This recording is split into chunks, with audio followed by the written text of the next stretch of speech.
Uhahay! Mayong gabi pero dili gyud maayo ba? Shout out sa mga tanang Facebook friends nako dinha nga mga anti-Duterte. Lipay kayo mo karon no? Daghan kayo kung mga kaila nga akong di lang kaila, as in kaila gyud. Nga taga-amua lang, mga bright, mga utukan. Unya karon mag-share sila sa Facebook nga lipay kayo sila ba? Gamitan nilang mga lalom kayo nga mga English.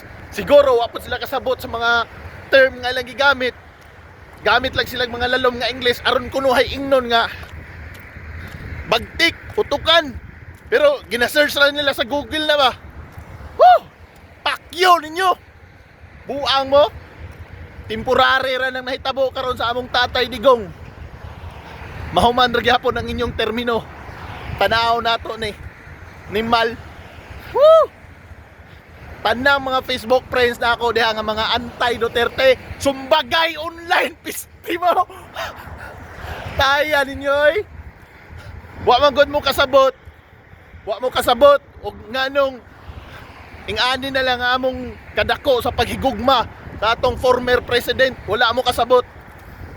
Pistiha mo.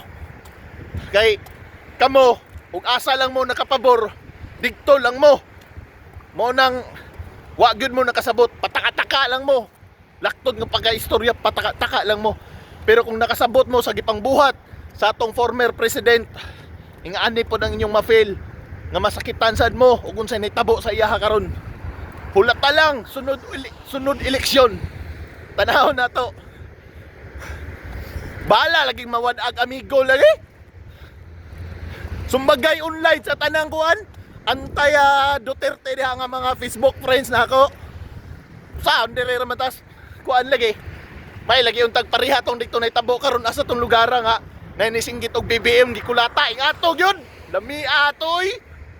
Woo! Atay